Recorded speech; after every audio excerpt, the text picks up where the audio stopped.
வணக்கம். புது புது அர்த்தங்கள் நிகழ்ச்சியில் உங்களை சந்திப்பதில் மகிழ்ச்சி. இன்று நம்ம நிகழ்ச்சியில் கலந்து கொள்வதற்காக இந்திய கம்யூனிஸ்ட் கட்சியைச் சேர்ந்த திரு லெனின் அவர்களும் காங்கிரஸ் கட்சியைச் சேர்ந்த திரு கோபண்ணா அவர்களும் அரங்கத்திற்கு வந்திருக்கிறார்கள்.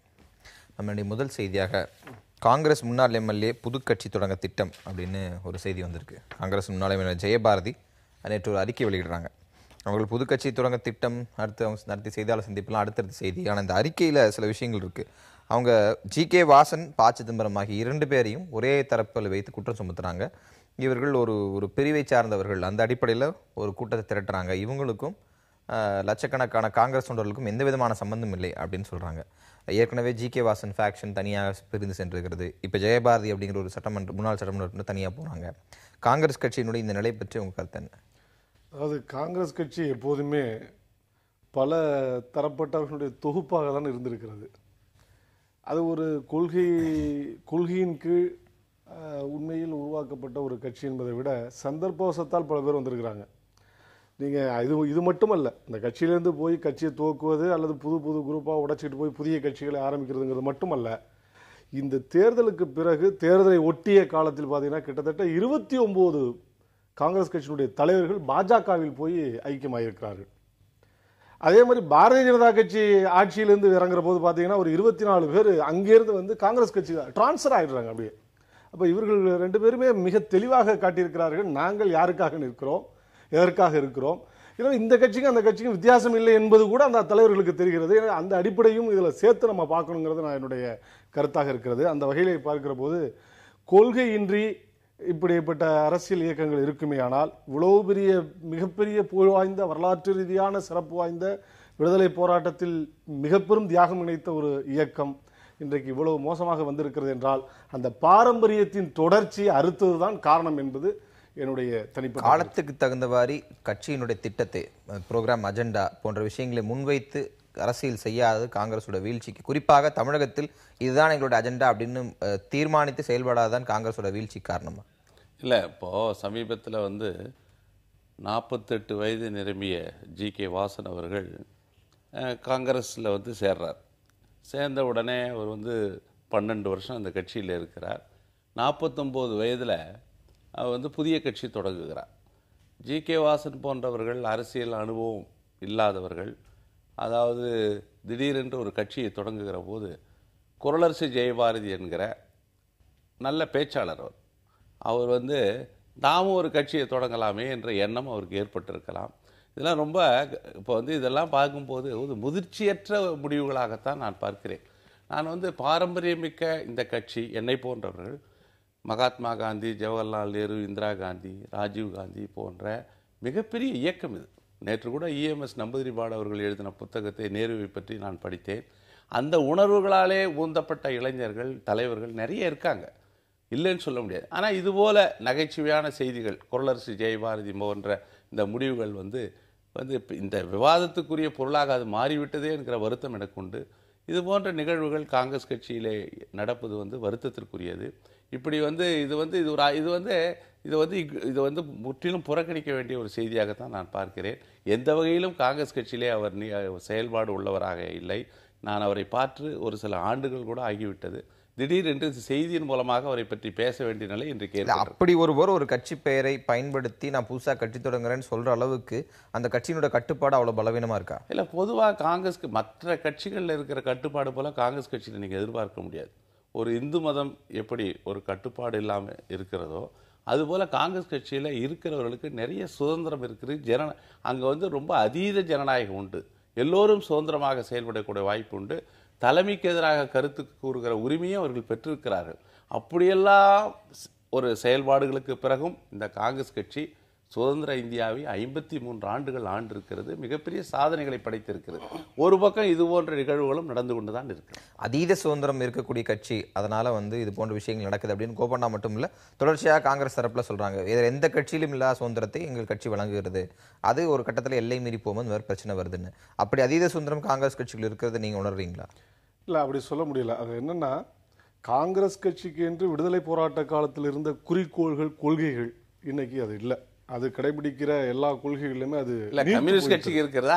கம்யூனிஸ்ட் கட்சிக்கு இருக்கிறது. அதனாலதான் அந்த கட்டுப்பாடும் அந்த கொள்கை அடிப்படையிலான உறுப்பினர் சேர்ப்பு என்பதும் இருக்கு. காங்கிரஸ் கட்சி உறுப்பினர் சேர்ப்புங்கிறது அப்படி கிடையாது. யாரெல்லாம் சேரலாமோ சேர்ந்துக்கலாம், யாரெல்லாம் போகலாமோ போகலாம் அப்படிங்கிற ஒரு தரப்படுத்துதல் என்பது ரொம்ப அவசியம். ஒரு அரசியல் இயக்கத்திற்கு, ஒரு அரசியல் இயக்கங்கிறது ஒரு சமூகத்தை மாற்றக்கூடிய இயக்கம் அது. எனவே அது தரப்படுத்துதல் என்பது ரொம்ப அவசியம். அது இல்லை. அது நான் வந்து ஐயா அவர்களை வைத்துக்கொண்டு அவருக்காக நான் சொல்லலை, இது பொதுவான ஒரு பார்வையாக நான் பார்ப்பது. அப்போ காங்கிரஸ் கட்சி என்னதான் நீங்கள் சொன்னாலும், அதீத சுதந்திரம் என்று அவர்கள் பெருமை சொன்னாலும் உண்மையில் அது சுதந்திரம் அல்ல. ஏன்னா இப்போ மாநில தலைவர்களை யார் நியமிப்பது? மாநில தலைவர்கள் தேர்ந்தெடுக்கப்படணும். ஆனால் நியமித்தல் என்கிற வார்த்தை வருவதே காங்கிரஸ் கட்சியில் தான். அப்போ ஹை கமாண்ட் அதுதான், அதை மீறி தலைமையை விமர்சிக்கலாம், ஆனால் இருக்க முடியாது. அப்போ இப்படிப்பட்ட ஒரு தன்மைகள் தான். அப்போ காந்தியார் காலத்தில் இருந்த காங்கிரஸ் கட்சிக்கும் நேரு காலத்தில் இருந்த காங்கிரஸ் கட்சிக்கும் இப்பவும் நிறைய வேறுபாடு இருக்கிறது. காந்தியார் காலத்தில் சட்ட மறுப்பு இயக்கம் சம்பந்தமான ஒரு விவாதம் வந்தபோது ஓட்டெடுப்பு நடத்தப்பட்டது.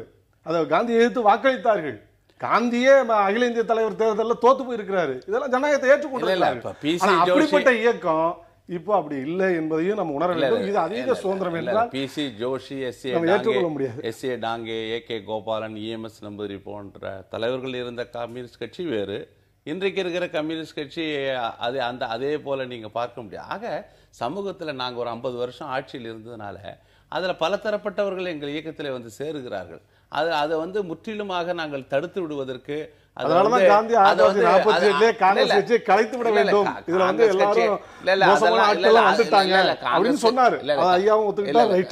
காங்கிரஸ் கட்சியை வந்து அவர் வந்து ஒரு சேவை ஸ்தாபனமாக மாற்ற வேண்டும் என்று சொன்னார். பிறகு அது வந்து சுதந்திர இந்தியாவில் அது ஒரு வெற்றிடம் உருவாகும். அந்த வெற்றிடத்தை யார் நிரப்புவது? எந்த அரசியல் கட்சி நிரப்ப முடியும்? அப்படின்னு சொல்லி அவரே அந்த கருத்தை பின்னாலே கடைசியிலே ஒரு கடிதத்தின் மூலமாக அதை வந்து காங்கிரஸ் கட்சி திரும்பவும் தன் பணியை தொடர வேண்டும் என்று சொல்லியிருக்கிறார். ஆக அது பலமுறை மறுக்கப்பட்டது. அது வந்து திரும்ப திரும்ப பேசிக்கொள்வது காங்கிரஸ் கட்சியை பலகீனப்படுத்துகிற ஒரு தாக்குதலாகத்தான் நான் பார்க்கிறேன். அந்த வகையில் இன்றைக்கு காங்கிரஸ் கட்சி தொடர்ந்து சுதந்திர இந்தியாவிலே இந்த நாட்டை ஆளுகின்ற பொறுப்பை ஏற்று பல மாநிலங்களில் ஏற்று மிகப்பெரிய இன்றைக்கு இந்த நாடு வளர்ந்திருக்கிறது என்றால் அது காங்கிரஸ் கட்சியினுடைய பங்களிப்பு என்பதை யாரும் இருக்கும். நம்ம இடைவெளிக்கு பேசலாம். 2G அலைக்கற்றை முறைகேடு பற்றி பேசும்போது முன்னாள் மத்திய நிதியமைச்சர் ப. சிதம்பரம் உரிமங்களை மன்மோகன் சிங் ரத்து செய்திருக்க வேண்டும் அப்படின்னு சொல்றார். அப்போது இவர் தான் நிதியமைச்சர், எம்பவர்ட் குரூப் ஆஃப் மினிஸ்டர்ஸில் ஒருவர். இவருடைய அமைச்சகத்தினுடைய ஒப்புதல் இல்லாமல் அந்த ஏலங்கள் போயிருக்காது அப்படின்னு பல்வேறு குற்றச்சாட்டுகள் வைக்கப்பட்ட நிலையில் தற்போது இவர் எடுக்கக்கூடிய இந்த யூ-டர்ன், அதை பற்றி உங்களுக்கு கருத்து என்ன? கண்கட்ட பிறகு சூரிய நமஸ்காரம்பாங்க. அதுக்கு சரியான ஒரு பொருத்தமான விஷயமாக தான் இன்றைக்கி அவர் சொல்லியிருக்காரு. இது உச்சநீதிமன்றமே நடத்திய ஒரு வழக்கு. இவர் ஒரு பெரிய வழக்கறிஞரும் கூட. கட்டாயம் இது சம்மந்தமாக அந்த எம்பவர் குரூப் ஆஃப் மினிஸ்டர்ஸ்லேயே சொல்லியிருக்கணும், சொல்லி அதை பண்ணியிருக்கணும். அங்கேயெல்லாம் பண்ண முடியாமல் இருந்துட்டு இப்போ வந்து வெளியில் வந்து சொல்வது யாருக்காக சொல்கிறாருன்னு தெரியல. நாடே ஊழலை எதிர்த்து இது போன்ற முறைகேடுகளை எதிர்த்து கிளர்ந்து எழுந்து பெரிய போராட்டங்களை தன்னெழுச்சியாக நடத்திய ஒரு காலத்தில் இருந்துவிட்டு, அமைச்சராக இருந்துவிட்டு, அந்த பதவியில் அலங்கரித்து விட்டு, இன்றைக்கு தன்னை ஒரு நேர்மையாளன் போல காட்டிக்கொள்வதற்கான ஒரு முயற்சியாகத்தான் இந்த ஸ்டேட்மெண்ட்டை நான் பார்க்குறேன். கட்டாயம் இவருக்கும் அதில் பொறுப்பு உண்டு. நீங்கள் சொன்னது மாதிரி அவருக்கும் அதில் பொறுப்பு உண்டு. இவரும் சேர்த்து தான் அதில் குற்றவாளி கூண்டில் நிறுத்தப்பட வேண்டியவர். கட்டாயம் அதில் வந்து மாற்று கருத்தே இல்லை. நவம்பர் 16ஆம் தேதி விசாரணை தொடங்க போகுது 2G வழக்கில். இப்படி ஒரு தருணத்தில் தன்னை விலக்கிக் கொள்வதற்கு முன்னாலேயே நான் வந்து தயாராக இருக்கிறேன் அப்படின்னு சொல்கிறதுக்கான ஸ்டேட்மெண்ட்டாக இதை பார்க்கலாமா? இல்லை, இதில் என்ன அடிப்படை விஷயம்னா 2G அலைக்கற்றை ஒதுக்கீடு, அதாவது முதலில் ஒருவருக்கு முன்னுரிமை, அது ஒரு கொள்கை, ஒரு அணுகுமுறை. அது ஏற்கனவே பாஜக ஆட்சியில் வந்து 58 உரிமங்கள் வழங்கப்பட்டிருக்கிறது. அது மட்டுமல்ல, ஏற்கனவே தயாநிதி மாறனும் இந்த அடிப்படையில் வழங்கியிருக்கிறார். அப்படி வழங்குகிற போது அடுத்து இன்னும் வழங்க வேண்டியவர்களுக்கு ஏற்கனவே பின்பற்றப்பட்ட அதே முறையில் தான் வழங்க வேண்டும் என்பது அன்றைக்கு தொலைத்தொடர்புத்துறை அமைச்சராக இருந்த ராஜாவினுடைய நிலை. அந்த நிலை தான் ட்ராயினுடைய நிலை. ட்ராய் என்பது telecom regulatory authority of India. அதுதான் டெக்னிக்கல் அட்வைஸ் கொடுக்கும் அந்த துறைக்கு. தன்னாட்சி கொண்ட அமைப்பு. அந்த அமைப்பு என்ன சொல்லுகிறதோ அதன்படி தான் அந்த அமைச்சகம் செயல்படணும். டெலிகாம் கமிஷனும் அதுதான் சொல்லுது. இந்த நிலையில் மன்மோகன் சிங் அவர்கள் தலையிட்டு எனக்கு நிறைய முறையீடுகள் வருகிறது இந்த பிரச்சனை குறித்து, நீங்கள் வந்து இதை வந்து ஆக்ஷனுக்கு, இது ஏல முறைக்கு போகவும் வெளிப்படையாக நடத்த நீங்கள் முயற்சிக்க வேண்டும் என்று அவர் கடிதம் எழுதுகிறார்.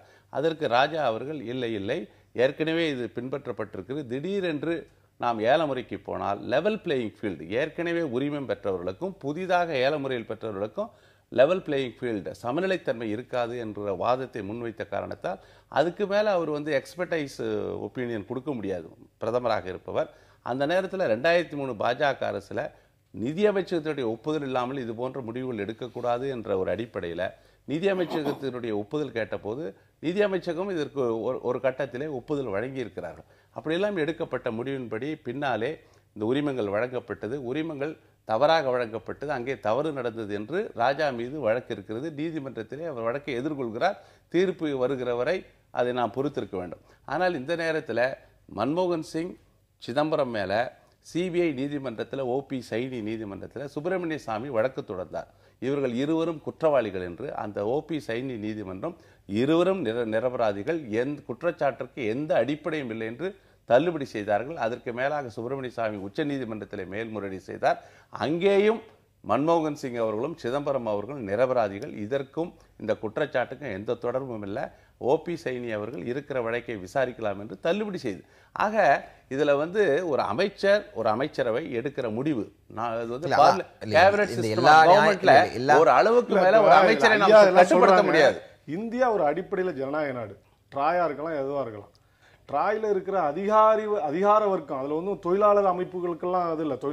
தொழிலாளர் வர்க்கத்துல அதனுடைய சங்கங்கள், குறிப்பாக பிஎஸ்என்எல் இயங்குகிற சங்கங்கள் பெரிய இயக்கங்கள்லாம் நடத்தியிருக்கு. இது மாதிரி இருக்கக்கூடாது, முன் வந்தோருக்கு முன்னுரிமை என்பது. இது ஏதோ கோயிலில் முன்னாடி வரிசையில் நின்று பிரசாதம் வாங்கிட்டு போற மாதிரி இருக்கு, அப்படி இல்லை. இது முழுவதும் நம்முடைய சொத்தை, பொது சொத்தை இந்த அந்நிய தனியாருக்கு ரொம்ப குறைந்த வழியில தாரை வார்க்கிற முயற்சியில் தொடர்ந்து குற்றச்சாட்டு இருக்கு. இப்ப அவங்களையெல்லாம் இன்கார்பரேட் பண்றதுதான் ஜனநாயகம். ட்ராயிங் இன்னொன்று, ஒரு ஜனநாயக நாட்டில் ஒரு அமைப்பு தன் ஜனநாயக பண்புகளுக்கு விரோதமாக தன்னிச்சையாக ஒரு முடிவு எடுத்துட முடியாது. இதுல என்ன ஜனநாயகத்தன்மை இருக்கு? முன்வந்தோருக்கு முன்னுரிமைங்கிறது என்ன அறிவியல் இருக்குது? பாலிசி. இது பந்தி வைக்கிற பாலிசி அல்ல. பந்தி வைக்கிறது நம்ம நீங்க எடுத்துட்டு போங்கன்னு சொல்றதுதான். ஏலமுறையில் பாரதிய ஜனதா கட்சியினுடைய கொள்கையை நீங்க ஏத்துக்கிறீங்க, உங்க கொள்கையை அவங்க ஏத்துக்கிறாங்க. உங்களுக்கு அவங்க என்ன வித்தியாசம்? இதான் என்னுடைய கேள்வி. மத்திய அரசுல யார் ஆட்சி செய்தாலும் சில நிலைகளிலே மாறுபாடு இருக்க முடியாது. 96ல 98கள்ல ஏலமுறை இருந்தது. ஏலமுறை இருந்த போது எடுத்தவர்கள் மிகப்பெரிய நஷ்டத்துக்குள்ளாகி நீதிமன்றத்திலே போய் முறையிட்டார்கள். அப்பொழுது புதிய தொலைத்தொடர்பு கொள்கை, தொலைத்தொடர்பு கொள்கை இப்ப ஏலமுறை கொடுத்தது சரியா தவறா அப்படிங்கிறது போக வேண்டாம். இவ்வளவு விஷயங்கள் நீங்க சொன்னீங்க இல்லையா? சிதம்பரம் நிரபராதி, மன்மோகன் சிங் நிரபராதி என்ன சொல்லப்பட்ட நிலையில இப்ப திடீரென சிதம்பரம் தன்னை மட்டும் இதுல இருந்து கலட்டி கொள்வதற்கான அவசியம் இந்த கருத்தை, அதாவது 10 ஆண்டு காலம் அமைச்சராக இருந்துவிட்டு, நிதியமைச்சராக இருந்துவிட்டு இன்றைக்கு இந்த கருத்து சொல்லுவது, இது போன்ற விவாதங்கள் இன்றைக்கு ஊடகங்களிலே இப்படி விவாதிக்கக்கூடிய நிலைமை ஏற்பட்டது மிகுந்த வருத்தத்திற்குரியது. இப்படி ஏன் இந்த கருத்தை இப்பொழுது சொன்னார் என்பது எனக்கு தெரியவில்லை. இந்த கருத்தை அவர் முற்றிலும் தவிர்த்திருப்பது நல்லது. ஏன்னா தேவையற்ற சந்தேகங்களை மீண்டும் இது கிளப்புகிறது. இதனால் ஏற்கனவே முடிந்து போன விஷயம், நீதிமன்றமே இதை முடித்து விட்டது. முடிந்து போன விஷயத்திற்கு இப்படி ஒரு கருத்தை கூறியிருப்பது அவர் தவிர்த்திருக்கலாம். அந்த எந்த அடிப்படையில் சொன்னார்ன்னு எனக்கு தெரியாது. சரி, நம்ம ஒரு இடைவேளைக்கு பிறகு பேசலாம் வேற ஒரு செய்தி பற்றி.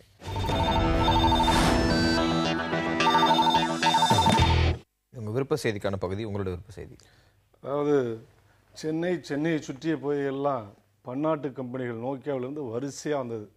அவர்கள் வருவார்கள், புரிந்துணர்வு ஒப்பந்தத்தை அப்போ யார் முதலமைச்சர் இருக்காங்களோ அவங்களோட சந்திப்பார்கள், சிரித்து போஸ் கொடுப்பாங்க, தோக்குனாங்க. ரொம்ப குறைந்த விலையில் இடம், 15 ஆண்டுகளுக்கு வரி விலக்கு, மின்சாரம் தடையில்லாத மின்சாரம், ஊர் முழுக்க தடை, அங்கே தடையில்லாத மின்சாரம், நீர் ஃப்ரீ, எல்லாமே கொடுத்தாங்க. ஆனால் நோக்கம் என்ன? வேலை வாய்ப்பு கிடைக்கினது. 5000 பேர் எடுக்கிறேன்னு சொன்ன ஹூண்டாய் நிறுவனம் 2500 பேர் எடுத்தது. அப்போ 8 ரோபோக்கள் இருந்திருக்கு, இப்போ 200 ரோபோக்கள் இருக்குது, 1000 பேர் இல்லை. 9000 பேர் கான்ட்ராக்டர் லேபர்ஸ். இப்போ என்ன வருது? 15 வருஷம் முடிஞ்சிடுச்சு. முடிஞ்ச உடனே அந்த வரி விலக்கு காலம் முடிகிறது. இப்போ இன்னொரு மாநிலத்துக்கு போகலான்னு வருது. அப்போ பொதுவாக பன்னாட்டு கம்பெனிகள், இது போன்ற லாப வெறியில் இயங்குகிற கம்பெனிகள் அத்தனையுமே தன்னுடைய லாபத்தை அதிகரிப்பதற்கு எந்த விதமான பாதகத்தையும் செய்ய தயாராக இருக்கிறது. தொழிலாளர்களுடைய நலன் குறித்து எந்த அக்கறையும் கிடையாது, எல்லாரையும் தூக்கி எறிஞ்சிருக்கு. அப்போ இது போன்ற நிறுவனங்களுக்கு தான் சிவப்பு கம்பள வரவேற்பு கொடுக்குறோம்.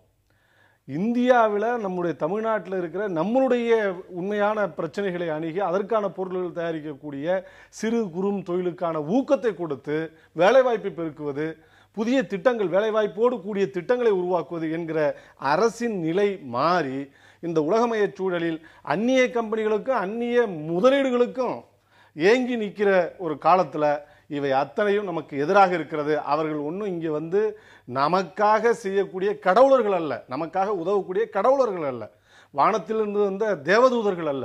அவர்கள் அத்தனை பேரும் இங்கிருந்து கொள்ளையடிப்பதற்கு, இந்த வார்த்தையை நான் சொன்னால் சுதந்திர போராட்டமே ஒரு வெள்ளை கம்பெனி எதிர்த்து தான், கிழக்கிந்திய கம்பெனி எதிர்த்து தான் ஆரம்பிச்சிச்சு. அது ஏன் இங்கே கொள்ளையடிச்சுட்டு போணுச்சு? தாதாபாய் நவரோஜி போன்றவர்கள் மிக தெளிவாக சொன்னார்கள். கங்கை நதியில் ஒரு பெரிய பஞ்சு முட்டையை போட்டு அந்த கங்கை நதியில் இருக்கிற தண்ணியெல்லாம் ஊறிடும், அதை அப்படியே எடுத்துகிட்டு போய் இங்கிலாந்தில் இருக்கிற தேம்ஸ் நதியில் புழிஞ்சு விடுறாங்கன்னு சொன்னார். அந்த அளவுக்கு இந்த ட்ரெயின் பாலிசின்னு சொல்கிற எக்கனாமிக் பாலிசி அவர் தான் சொன்னது. ஆனால் இன்றைக்கு அவர்கள் காலத்திலேயே இப்படிப்பட்ட உலகமய தனியார்மய நடவடிக்கையின் காரணமாக நம்முடைய செல்வாதாரங்கள் மட்டும் கொள்ளை போவதில்லை, நம்முடைய தொழிலாளர்களுடைய உரிமையும் பறிபோகிறது, தொழிற்சங்கத்தினுடைய உரிமையும் பறிபோகிறது.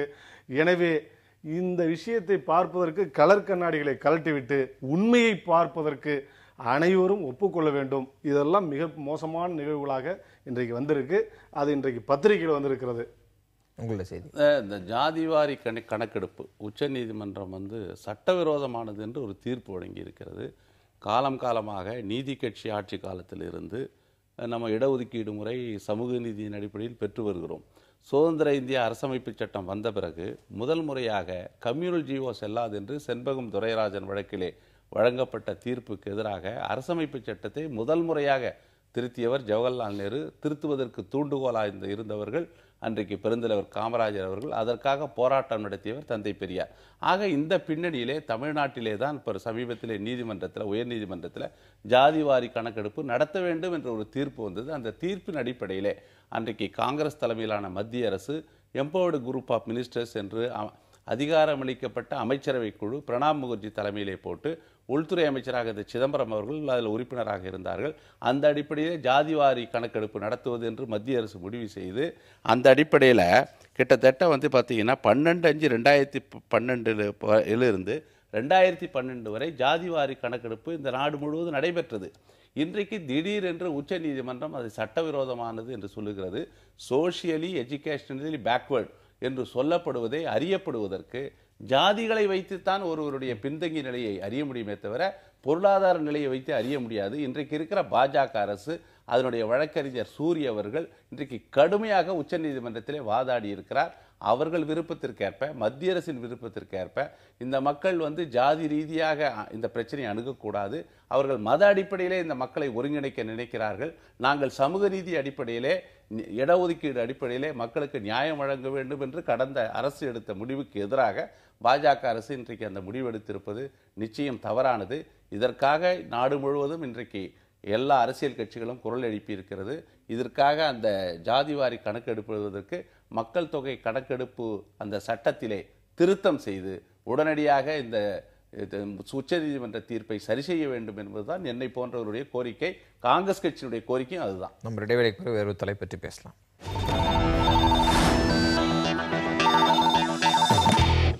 நரேந்திர மோடி நினைத்தால் ராஜபக்சேவை இலங்கை அதிபர் பதவியிலிருந்து தூக்கி எறிந்துவிட்டு வேறொருவரை நியமிக்க முடியும். அதன் மூலமாக பாதிக்கப்பட்ட மக்களுக்கான நிவாரணம் இல்லை இந்த இந்திய இலங்கை மீனவர் பிரச்சனை போன்ற விஷயங்களை தீர்க்க முடியும் அப்படின்னு தமிழ்நாடு காங்கிரஸ் கமிட்டி தலைவர் ஞானதேசிகன் நேற்றுக்கு பேசியிருக்கார். மோடி நினைத்தால் ராஜபக்சேவை பதவியிலிருந்து தூக்கி எறிய முடியும் அப்படின்னு EVK இளங்கோவன் இப்போ இந்த சினாரியோவில் சொல்கிறதுனுடைய பின்னணி என்னவா இருக்கும்னு நினைக்கிறீங்க? பொதுவாகவே காங்கிரஸ் கட்சியினுடைய அதிகாரப்பூர்வ நிலைப்பாடு என்பது இலங்கை பிரச்சனையில் அது ஒரு தனி நாடு, ஒரு பக்கத்து நாட்டினுடைய உள் பிரச்சனைகளில் நாம் தலையிடக்கூடாது என்பது தான். அதில் எங்களுக்கு கருத்து வேறுபாடு உண்டு. உங்கள் குடும்பத்தில் பிரச்சனை உங்கள் உள்ளே தீர்த்துக்கிற போது பிரச்சனை இல்லை, ஆனால் அதுக்காக கட்டிய மனைவியை கொலை செய்கிற அளவுக்கு போகிற போது அது பொது பிரச்சனை ஆகிறது. அங்கே தான் அதுதான் தமிழர்களுக்கு உரிய கௌரவமும் மரியாதையும் உரிமைகளையும் வழங்கி அந்த நாடு நடத்திருக்குமேயானால் அந்த பிரச்சனைக்குள்ள நம்ம போயிருக்க வேண்டியதில்லை. ஆனால் அது இல்லை, தொடர்ந்து படுகொலைக்கு உள்ளாக்கப்பட்டார்கள், உரிமைகள் காவு வாங்கப்பட்டது. எனவே அது உள்நாட்டு பிரச்சனை என்று பார்க்க முடியாது என்பதுதான் எங்களுடைய கருத்து. அதுக்கு பிறகு என்னன்னா, அவர்கள் ஆண்ட காலத்தில் தான் இந்த பிரச்சனையே மீனவர்கள் சிறைப்பிடித்தலேருந்து எல்லாம் பார்த்தீங்கன்னா எல்லாம் 2011-12 இந்த காலகட்டம் தான். அப்போ எல்லாம் எதுவுமே பேசலை. இப்போ உபதேசம். அதான் கிராமத்தில் ஒரு பழமொழி சொல்லுவாங்க, கூரை ஏறி கோழி பிடிக்க முடியாதவங்க வைகுந்தம் போன கதைன்னு சொல்லுவாங்கல்ல. அது மாதிரியான ஒன்றாக இன்றைக்கு காங்கிரஸ் கட்சி இலவச ஆலோசனைகளை சொல்லி வருகிறது. தான் இருந்தபோது அந்த பொறுப்பை உணர்ந்து செயல்பட்டிருக்கிறதா? அப்படி செயல்பட தவறிய மத்திய அரசின் மீது இந்த மாநிலத்தில் இருக்கிற காங்கிரஸ்காரர்கள் சென்று அதை சொல்லி இந்த மாநிலத்தில் இவ்வாறு உணர்வு இருக்கிறது, அதுக்கு எதிராக நாம் போய்விடக்கூடாது என்று பேசியிருக்கிறார்களா அப்படின்னு பார்த்தீங்கன்னா அதெல்லாம் இல்லை. எனவே தான் இந்த விஷயத்தை பார்க்கிற போது இது திட்டமிட்டு இப்போ மோடி நினைத்தால் அது பாரதிய ஜனதா கட்சிக்கு இவங்களே கிரெடிட் கொடுக்குறாங்க. ஆனால் உண்மை என்ன, மோடி மிக தெளிவாக இருக்கிறார். ஆட்சிக்கு வருவதற்கு முன்பு ராமேஸ்வரத்திலையும் திருச்சிலையும் பேசிய போது அனல் கக்க பேசினார். குஜராத் மீனவர்கள் பாகிஸ்தானால் தாக்குதலுக்குள்ளாகிறார்கள், தமிழக மீனவர்கள் இங்கே இலங்கை கடற்படையால் வருது, நான் ஆட்சிக்கு வந்தால் உடனடியாக அதை நிறுத்துவேன் என்றெல்லாம் சட்டமாறுதல் செஞ்சாங்க. ஆனா இன்னைக்கு என்னன்னா அது முற்றிலும் நிறுத்தப்பட்டிருக்கிறது. அந்த பேச்சுக்கும் நடைமுறைக்கும் சம்மந்தமே இல்லை. காங்கிரஸ் கட்சி என்ன கொள்கையை கடைபிடிக்கிறதோ அதை தான் கடைபிடிக்கிறாங்க. கடந்த காலத்தில் ஐக்கிய முற்போக்கு கூட்டணி அரசு ஆட்சி காலத்திலே இதே மீனவர் பிரச்சனை நாங்கள் எப்படி எங்கள் அணுகுமுறையை கையாண்டோமோ அதற்கு பின்னாலே இவர்கள் பாஜகவினர் தேர்தல் நேரத்திலே நிறைய பிரச்சாரம் செய்தார்கள். எங்கள் பிரதமர் நரேந்திர மோடி ஆட்சிக்கு வந்தால், பாஜக ஆட்சிக்கு வந்தால் மீனவர் பிரச்சனை மறுநாளே தீர்க்கப்படும், மீனவர்கள் கைது இருக்காது, துப்பாக்கி சூடு இருக்காது, தமிழீழம் பெறுவதற்கு நாங்கள் முயற்சி செய்வோம். இதே ராஜபக்சே உருவ பொம்மையை கொளுத்தி கடுமையான போராட்டங்களை எல்லாம் தமிழக பாஜக ஈடுபட்டது. எங்கள் பிரதமருக்கு 56 இன்ச்சு மார்பளவு கொண்டவர், அவர் வந்தால் ராஜபக்சே மறுநாளே அடங்கி ஒடுங்கி விடுவார் என்று சொன்னவர்கள் பதவியேற்பு விழாவுக்கே ராஜபக்சேவை அழைத்து ரெட் கார்பெட் ரிசப்ஷன் கொடுத்தார்கள். இப்படியெல்லாம் கொடுத்து எங்களுக்கு 282 உறுப்பினர்கள் இன்றைக்கு இருக்கிறார்கள். உலகமே எங்களை வியந்து பார்க்கிறது, எங்களுக்கு புதிய ஒரு வெளிச்சம் கிடைத்திருக்கிறது என்றெல்லாம் சொன்னார்கள். அந்த அடிப்படையிலே ராஜபக்சே ஊதி பெரிதாக்கப்பட்ட ஒரு பலூன், அந்த பலூன் இவ்வளவு பெரிய உயரத்தில் பறந்து கொண்டிருக்கும் போது அந்த பலூனை நோக்கி தமிழ்நாடு காங்கிரஸ் கட்சி தலைவர் தனக்கே உரிய பாணியில், நரேந்திர மோடி அவர்களே நீங்கள் நினைத்தால் இங்க இருக்கிற பக்கத்தில் அண்டை நாடான சுண்டக்காய் நாடான இலங்கையை நீங்கள் அந்த ஆட்சியை தூக்கி எறியக்கூடிய வல்லமையை நீங்கள் பெற்றிருக்கிறீர்கள். அதெல்லாம் எப்படி நடக்குமான்னு கேட்டா சாத்தியமா என்ன, நீங்க அமெரிக்க அரசு சூப்பர் பவர், அவர் ஒரு வல்லரசு, அவர்கள் பல நாடுகளை தலைமை பீடத்தை சீர்குலைத்து தூக்கி எறிஞ்சிருக்கலாம். அதே போல அவர்கள் கையாண்ட முறையை கையாண்டு நீங்களும் அதை செய்யலாம் என்கிற அடிப்படையில் தான் எங்கள் தலைவர் EVKS அவர்கள் அந்த கருத்தை சொல்லி இருக்கிறார். அவருக்கே ஒரு புரிய பாணி இல்ல. இந்த இடத்துல என்ன கேள்வி வருதுன்னா, 2009 போர் உச்சகட்டத்தில் இருந்தபோது மன்மோகன் சிங் நினைத்திருந்தால் ராஜபக்சேவை தூக்கி இருந்திருக்க முடியும்னு சொல்லாத EVK இளங்கோவன், இல்ல அதற்கு அடுத்த கட்ட காலகட்டத்தில் சொல்லாத EVK இளங்கோவன் இப்ப சொல்வதற்கு நோக்கம் இல்ல. நாங்கள் 10 ஆண்டு காலம் ஆட்சி செய்த போது ஒரு கட்டத்தில் நாங்கள் இலங்கை தமிழர் பிரச்சனையை தீர்ப்பதற்காக மிகப்பெரிய முயற்சிகளை மேற்கொண்டவர்கள் நாங்கள். அந்த நேரத்தில் 1989 ஜெயவர்தனா ராஜீவ்காந்தி ஒப்பந்தம், அதற்கு முன்பு அந்த நாட்டை மிரட்டுவதற்கு விமான நிலையத்திலையும் ஹெலிகாப்டர்லையும் நாங்கள் உணவுப் பொட்டலங்களை எல்லாம் அத்துமீறி பிரவேசித்து அந்த மக்களுக்கு வழங்கி அந்த நாட்டை அச்சுறுத்தி அதற்கு பிறகுதான் ஒப்பந்தத்தை நாங்கள் கொண்டு வந்தவர்கள். நாங்கள் எல்லை மீறி அந்த நாட்டிலே பிரவேசித்து செய்திருக்கிறோம். ஆனால் இன்னைக்கு இருக்கிற நிலையை பாருங்கள். தயவு செய்து எங்கள் ஆட்சி காலத்திலே மீனவர்கள் கைது செய்யப்பட்டு உடனே விடுவிக்கப்பட்டார்கள், படகுகளும் விடுவிக்கப்பட்டது. ஆனால் இன்றைக்கு என்ன நிலைன்னா, கைது செய்யப்பட்டு மீனவர்கள் விடுவிக்கப்படுகிறார்கள், ஆனால் படகுகள் பறிமுதல் செய்யப்படுகிறது. கன்ஃபிஸ்கேஷன் ஆஃப் போட்ஸ் என்பது தொடர்ந்து நடைபெறுகிறது. அந்த நிலை கடந்த ஆட்சி காலத்தில் இல்லை. அதற்கும் இதற்கும் வேறுபாடு இருக்கிறது. இந்த வேறுபாடு இருக்கிற நிலையிலே நரேந்திர மோடி அவர்களே, பெரிய வல்லாண்மையோடு நீங்கள் பேசுகிறீர்களே, இந்த ஆட்சியை ஒத்து அச்சுறுத்துகிற வகையில் ஏதாவது ஒரு நடவடிக்கை எடுங்கள்.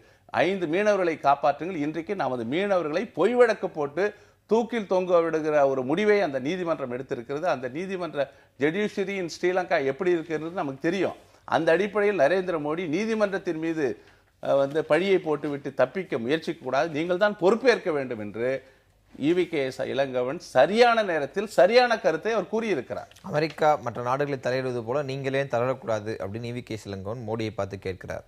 இது எந்த அளவுக்கு சரியான ஒரு வாதம்? அதாவது பிரச்சனை என்னன்னா, இவர்கள் ஆட்சியில் இருந்த போதுதான் உக்கிரமான போர் நடந்தது. அதில் தான் அப்பாவி மக்கள் கொலை செய்யப்பட்டார்கள். இது ஏதோ தமிழ் தரப்பில் சொன்னதில்லை, அங்கே இருக்கிற சர்ச்சுகள் சொல்லியிருக்கு, சர்வதேச அளவில் இயங்குகிற செஞ்சிலுவை சங்கங்கள் சொல்லியிருக்கு. ஐக்கிய நாடுகள் சபையே அதை ஒத்துக்கொண்டு இப்போ அது நடந்தது உண்மைதான் சொல்லியிருக்கு. இவ்வளவுக்கும் பிறகு அந்த நிகழ்ச்சி நடந்தபோது உணர்வு மையமாக இருந்த காலத்தில் எதுவுமே செய்யலை காங்கிரஸ் கட்சி.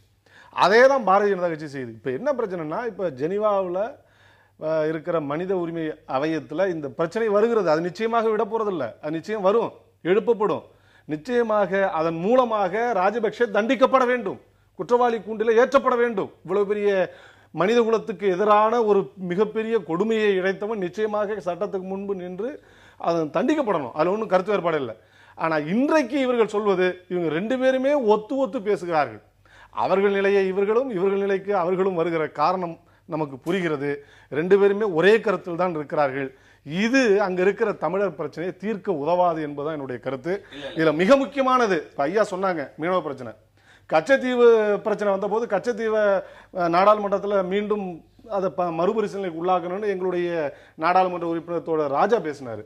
ஆனா காங்கிரஸ் கட்சி என்ன சொன்னிச்சு, அதிகாரப்பூர்வமா பேச முடியாது, சர்வதேச அளவுல ஒரு ஒப்பந்தம் முடிஞ்சிருச்சா முடிஞ்சதுங்கிறாங்க. ஆனா உண்மையாது அது அல்ல. ஏன்னா கச்சத்தீவுல இருக்கிற உரிமைகள் என்று வருகிற போது மீனவர்களுக்கு மீன் பிடிக்கிற உரிமை நேரடியாக சொல்லலாம். ஆனா வலையை உலர்த்துகிற உரிமை உண்டு, அந்தோனியார் கோயில பங்கேற்கிற உரிமை உண்டு. அப்படின்னா என்ன, சும்மா வலையை கொண்டு போய் அங்க ஏன் உலர்த்தணும், ஈரம்பட்ட வலையை உலர்த்தணும். அப்ப மீன் பிடிக்கிறது என்பது அண்டர்லைன் ஆகுது.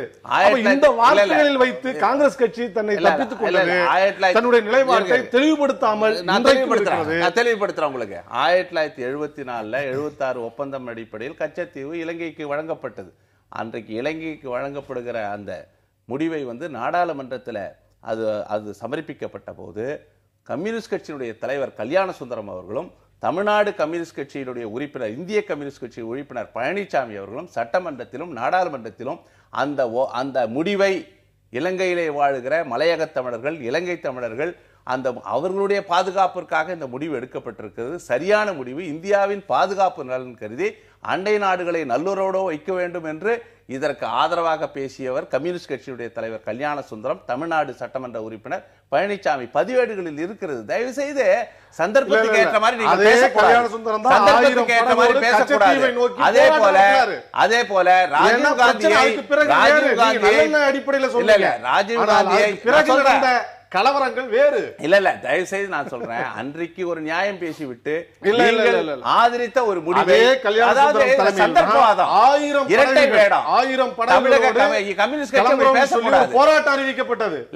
அதாவது மற்ற அரசியல் கட்சிகள் பேசுவதை என்னாலே புரிந்து கொள்ள முடியும். கம்யூனிஸ்ட் கட்சியினர் என்று நிலையான கொள்கை உடையவர்கள், ஒரு சர்வதேச பார்வை மட்டுமல்ல, ஒரு தேசிய பார்வை உள்ள ஒரு இயக்கம். ஒரு காலத்தில் நீங்கள் எடுத்த முடிவை இன்றைக்கு இருக்கிற தமிழ்நாடு அரசியல் நீங்க பேசக்கூடாது. இல்ல, அதாவது அன்றைக்கே கல்யாண சுந்தரம் அவர்கள் மரியாதைக்குரிய அன்றைய பிரதமர் இந்திரா காந்தி அவர்களிடம் நேரடியாக சந்தித்து இந்த பிரச்சனை வருகிற போது நிச்சயமா அது மீனவர்களுக்கு பிரச்சனையை ஏற்படுத்தும் என்றெல்லாம் பேசி இருக்கிறார். 74 கச்சத்தீவு புள்ளிவர்களுக்கு வரலாற்றில் நடந்துவிட்ட நிகழ்வு. அந்த கட்சி இன்னைக்கு கூட எங்க கட்சியில இருக்கிற ஜி.கே. வாசன் 10 ஆண்டு காலம் அமைச்சராக இருந்தவர். அமைச்சரவையில கேபினெட்ல என்னைக்காவது ஒரு கச்சத்தீவை மீட்க வேண்டும் என்று கேபினெட் மீட்டிங்ல சொல்லி இருப்பாரா? இன்றைக்கு போய் தங்கச்சி மடத்துல பேசுகிறார், கச்சத்தீவை வழங்காமல் இருந்தால் இன்றைக்கு இந்த பிரச்சனை, மீனவர் பிரச்சனையே இருக்காது என்று சொன்னார். அதே தங்கச்சி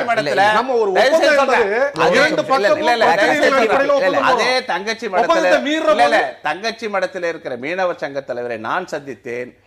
இந்த கச்சத்தீவை மீட்டு விட்டால் மீனவர் பிரச்சனை தீருமா என்று கேட்டால் மீனவர் பிரச்சனைக்கு சம்பந்தம் இல்லைன்னு சொல்றாங்க.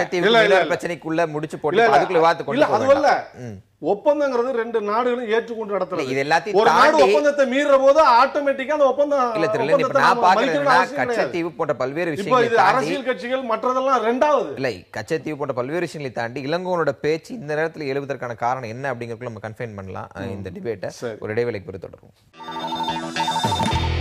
பரபரப்பான பேட்டிகளுக்கும் அறிக்கைகளுக்கும் சொந்தக்காரர் ஈ.வி.கே. இளங்கோவன் தமிழ்நாடு காங்கிரஸ் கமிட்டி தலைவர் பதவி ஏற்றவுடன் மறுபடியும் அவருடைய பழைய பரபரப்பு பேச்சுக்களை ஆரம்பிச்சிட்டாரு. அதனுடைய முதல் கட்டமாக இப்படி மோடி நினைத்தால் ராஜபக்சே தூக்கி எறிய முடியும், அவரை பதவியிலிருந்து காலி செய்ய முடியும் சொல்றாரு. நீங்க ஒரு சில நாட்களாக நான் சத்தியமூர்த்தி பவன் போறேன். அங்க போகும்போது பார்த்தா தொண்டர்கள் வெள்ளத்துல சத்தியமூர்த்தி பவன் திணறி கொண்டிருக்கிறது. காரணம் என்னன்னா, ஈ.வி.கே.எஸ். அவர்களுக்கு தமிழக காங்கிரஸ் கட்சி தொண்டர்களிடையே மிகப்பெரிய ஒரு ஈர்ப்பு உண்டு. ஏன்னா இன்றைக்கு அரசியல் என்பது கருத்து மோதல். அந்த கருத்து மோதலை நாள்தோறும் நடத்தக்கூடிய ஆற்றல் மிக்கவராக அவர் இருக்கிற காரணத்தினால இது போன்ற கருத்துக்கள் வருது. ஒரு காலத்தில் வாழப்பாடி ராமமூர்த்திக்குன்னு ஒரு பாணி இருந்தது, ஈவிகேசா இளங்கோவனுக்கு ஒரு பாணி. ஏன்னா இவர்களெல்லாம் பெரியாருடைய அந்த குடும்பத்திலே வந்தவர், சொல்லின் செல்வர் சம்பத்தினுடைய மகன். அந்த வீச்சு இயல்பாகவே அவருக்கு அந்த குடும்ப ரீதியாக அந்த உணர்வு இருக்குது. இன்றைக்கு அந்த அளவுக்கு கருத்துக்களை சொல்லுகிறார். அந்த விவாதத்தை நாம் செய்கிறோம். ஏன்னா கடுமையான நிலை எடுக்க வேண்டிய ஒரு நேரம் வந்து விட்டது. பாஜக அரசு கடல் தாமரை என்கிற மாநாடு நடத்தினார்கள், நிறைய பேசியிருக்கிறார்கள் மீனவர்களிடம். அவர்கள் இப்போ சுஷ்மா சிவராஜ் அவர்கள் சந்தித்து உங்கள் பிரச்சனை எங்கள் ஆட்சி வந்த மறுநாளே தீர்ந்துவிடும் என்று சொன்னார்கள். 6 மாதங்கள் ஆகியது.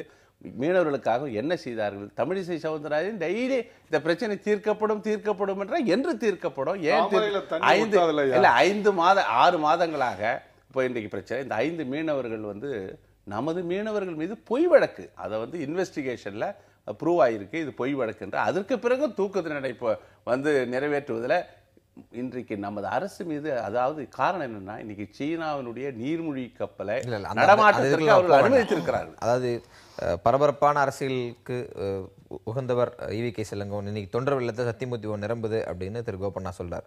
அந்த தொண்டர் வெள்ளத்தில் நீந்தக்கூடிய சத்தியமூர்த்தி அப்படியே தக்க வச்சுக்கிறதுக்காக இளங்கோவன் இதை பேசுறாரு நினைக்கிறீங்களா, இல்ல அரசியல் ரீதியாக இந்த பேச்சுக்கு ஏதாவது ஒரு தாக்கம் இருக்குன்னு நினைக்கிறீங்களா? அதாவது அரசியல் ரீதியாக என்பதை விட இந்த பிரச்சனைகளை எப்படி பார்க்க வேண்டும் என்பது ஒன்று இருக்கு.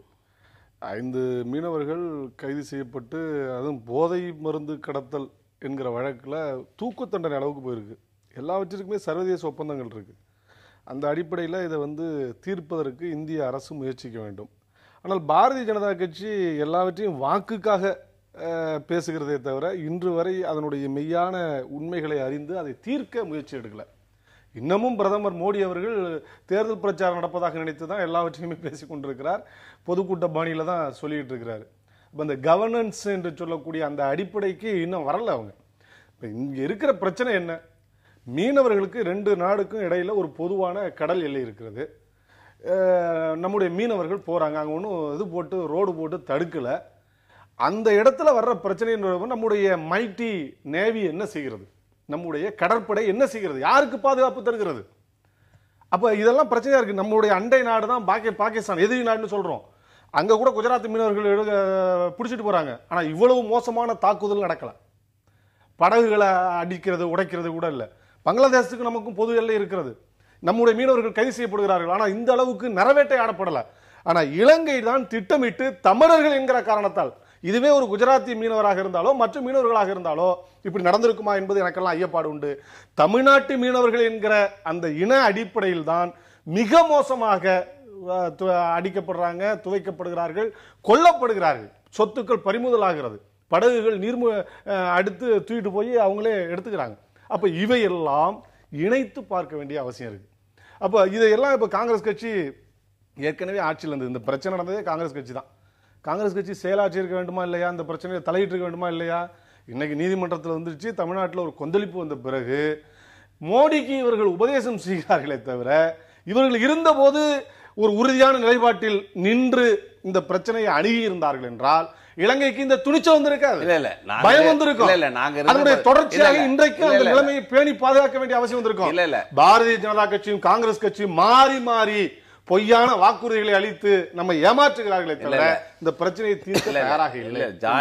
ஜாயிண்ட் ஒர்க்கிங் குரூப்னு 2004 இரு நாட்டு அமைச்சர்கள் மீனவ பிரதிநிதிகள் அடங்கிய ஒரு ஜாயிண்ட் ஒர்க்கிங் குரூப் அமைக்கப்பட்டது. அந்த அமைத்து அந்த 2008 வரை மிகப்பெரிய தாக்குதல் இல்லாமல் அந்த பகுதி காப்பாற்றப்பட்டது.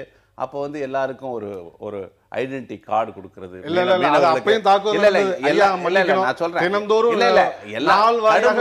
அதாவது கடும் முயற்சிகள்லாம் இனிஷியேட்டிவ் என்பது எடுக்கப்பட்டது. இன்னைக்கு என்ன நிலைமை என்று சொன்னால், இன்றைக்கு சீனாவினுடைய ஆதிக்கம், வல்லாதிக்கம் அங்கே அதிகமாக இருக்கிறது, நடமாட்டம் அதிகமாக இருக்கிறது. நீர்மூழ்கி கப்பல் அந்த பகுதியிலே நடமாட்டத்தை அனுமதித்திருக்கிறது. இன்று அந்த அனுமதிப்பதன் மூலமாக இந்தியாவின் கடற்படை நான் சொல்றேன், நீர்மொழி கப்பல் அங்கே வருகிறது, அவர்களுடைய ஆதிக்கத்திற்கு வழிவகுக்கிறார்கள், அதிக அளவிலே நிதி அங்கே வழங்கப்படுகிறது, அதன் மூலமாக இந்தியாவின் பாதுகாப்பு அச்சுறுத்தப்படுகிறது. இதையெல்லாம் நரேந்திர மோடி கவனத்தில் கொள்ளாமல் ஒரு பக்கத்தில் இருக்கிற ஒரு அண்டை நாடு நம்ம அந்த நாட்டில் எப்படி புரிஞ்சுக்கிறது? அதாவது இந்தியாவின் ஒட்டுமொத்த பாதுகாப்புக்கு அச்சுறுத்தல் வருவதால் ராஜபக்சேவை தூக்கி எறிச்சல் இளங்கோவன் சொல்றாரா, இல்ல 5 மீனவர்களை தூக்கிலிட சொல்றாரா? நான் என்ன சொல்றேன், நரேந்திர மோடி வந்த பிறகு இந்த 6 மாத காலத்தில் அதாவது இதை பழி போடுகிற படலமாய் கம்யூனிஸ்ட் கட்சியினருக்கு எப்பொழுதுமே காங்கிரஸ் கட்சி மீது ஒரு காழ்ப்புணர்ச்சி. ஏன்னா இவர்கள் எங்க இடத்துக்கு எந்த காலத்திலும் வர முடியாது, 60 ஆண்டுகளாக வர முடியாது. நீங்க என்னன்னா இந்த நாட்டை அச்சுறுத்துகிற சக்தி எது? மதவாத பாஜகவா அல்லது வகுப்புவாத எதிர்ப்புல நீண்ட கால கொள்கை பின்னணி கொண்ட காங்கிரஸ் கட்சியான முதல்ல நீங்க முடிவுக்கு வாங்க. இரண்டையும் வீழ்த்துவதாக சொல்லி நீங்கள் விழுந்து கொண்டிருக்கிறீர்கள். தயவு செய்து உங்கள் எண்ணிக்கை மேலும் மேலும் விழுந்து கொண்டிருப்பதை நீங்கள் உணரணும். அடுத்து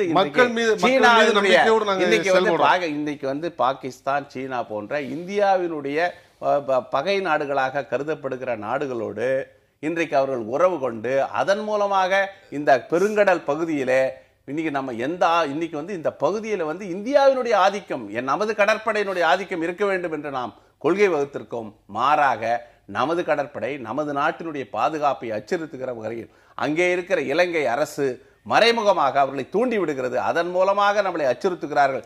இந்த நிலையில் தான் தலைவர் ஈவி.கே. இளங்கோவன் அவர்கள் இன்றைக்கு உலகத்தில் இதெல்லாம் நியாயமா இல்லையான்னு பார்க்க கூடாது, பக்கத்திலே நமது 120 கோடி மக்கள் வாழ்கிற நாட்டுக்கே அச்சுறுத்துகிற இலங்கையினுடைய தலைமை பீடத்தில் இருக்கிற ராஜபக்சேவை தூக்கி எறிவதற்கு முடியுமான்னு கேட்டால் நரேந்திர மோடி அவர்களே அமெரிக்கா என்கிற வல்லரசு செய்கிற பல நடவடிக்கைகளை பார்த்து அந்த அடிப்படையில் நீங்கள் முடிவெடுங்கள், செயல்படுங்கள் என்று அவர் இன்றைக்கு சொல்லியிருக்கிறார். சுருக்கமாக அதாவது இந்த இலங்கை தமிழருக்கும் சிங்களருக்குமான பிரச்சனைக்கு ஆரம்பகர்த்தாவே யாருன்னு பார்த்தீங்கன்னா அங்க இருந்த ஒரு புத்த துறவி தான். உங்களுக்கு தெரியும், அந்த அநாகரிகாங்கிற பேர்ல இன்றைக்கு தபால் தலையை வெளியிட்டு கௌரவப்படுத்தி இருக்கிறது மத்திய அரசு, பாஜக அரசு. அதான் மத்திய அரசு அவர்கள் தானே காங்கிரஸ் நினைக்க வேண்டி இருக்கிறது. ஏன்னா அவங்க அப்படி காங்கிரஸ் கட்சி மீது பாரதிய ஜனதாவை பார்க்கிற அணுகுமுறையை பார்க்கல, அதனுடைய பொருளாதார நாங்க இருக்கிறோம். நீங்க எப்படி செயல்பட்டீர்கள் என்பதுதான் இப்ப பிரச்சனை. பாரதிய ஜனதா அளவுக்கு நம்ம போயிடக்கூடாது என்பதற்காக தான் நாங்களும் சொல்றோம். அந்த எச்சரிக்கை உணர்வில் இருந்தா நாங்க பாக்குறோம், அந்த ஆதங்கத்திலிருந்து தான் பேசுறோம். நான் ஆரம்பத்திலே சொன்னேன், காங்கிரஸ் கட்சியினுடைய ஆரம்பகால வரலாறு என்பது இன ஒதுக்கலுக்கு எதிரானது, நிறவெறிக்கு எதிரானது. ஆனா இன்னைக்கு ஒரு இன ஒதுக்கலையும் படுகொலையும் செய்த ஒரு நாட்டுக்கு எவ்வாறு ஆதரவாக இருக்க முடியும்? இதைத்தான் கேள்வி கேட்டோம். அப்ப அந்த பாரம்பரியமான போராட்ட களத்தில் இருந்து வந்த அந்த முழக்கங்களை காங்கிரஸ் கட்சி தொடர்ந்து கடைபிடிக்கணும். இப்ப அப்படி பார்க்கும்போது பாரத ரத்னா விருதே கொடுக்கணும்னு பாரதிய ஜனதா கட்சியினுடைய சுப்பிரமணிய சுவாமி போன்றவர்கள் எல்லாம் இப்ப வேண்டுகோள் வைத்துக் கொண்டிருக்கிறார்கள். மிக தெளிவாக இருக்கிறது. அப்ப இந்த பிரச்சனையினுடைய தன்மையை உணராமல் இந்த பிரச்சனைக்கு காரணமானவர்களுக்கு ஆதரவாக இருக்கிற ஒரு அரசாக மத்திய அரசு இருக்கிறது. அவர்களை வைத்து இலங்கை நீங்க போய் ராஜபக்சேவை அடின்னு சொன்னீங்கன்னா இது என்ன நகைச்சுவை போன்று எனக்கு தெரிகிறது. நீங்க தொண்டர் கூட்டம் நிறைய கூடட்டும், எனக்கு வாழ்த்துக்கள். ஆனா கம்யூனிஸ்ட் கட்சி தொடர்ந்து வகுப்புவாதத்தை எதிர்க்கக்கூடிய கட்சி. காங்கிரஸ் கட்சி அவ்வப்போது வகுப்புவாதிகளோடு சமரசம் செய்திருக்கிறது. அதையும் சகோதரபூர்வமாக விமர்சன ரீதியாக நாங்க சொல்லி இருக்கிறோம். பாபர் மசூதி இடிக்கப்பட்ட போது ஆட்சி இருந்தது காங்கிரஸ் கட்சி. எனவே நாங்க சொல்றோம், அந்த ஆதங்கம் இருக்கிறது. தமிழ்நாட்டில் இது நல்ல அடிப்படையில் வருகிற ஆதங்கம். அதை நீங்க புரிஞ்சுக்கணும். எனவே மக்கள் மத்தியிலே இதெல்லாம் எடுத்து சொல்லி தமிழ்நாட்டில் ஊழலுக்கு துணை போகிறீங்க. அதுக்கான நேரம் இல்லை. அந்த ஊழலினுடைய ஊற்றுக்கண்ணே நீங்க தானே. ஊழலுக்கு நீங்க தமிழ்நாட்டில் துணை போறீங்க. தமிழ்நாட்டில் எந்த காலத்திலும் தமிழ்நாட்டில் துணை போனீங்க. ஊழலை வைத்த ஊழலுக்கு துணை போன பெரும் ஊழல் ஒன்று இருந்தது. மீண்டும் சந்திக்கலாம். மீண்டும் ஒரு புது பத்திரிகை நிகழ்ச்சியில் சந்திப்போம்.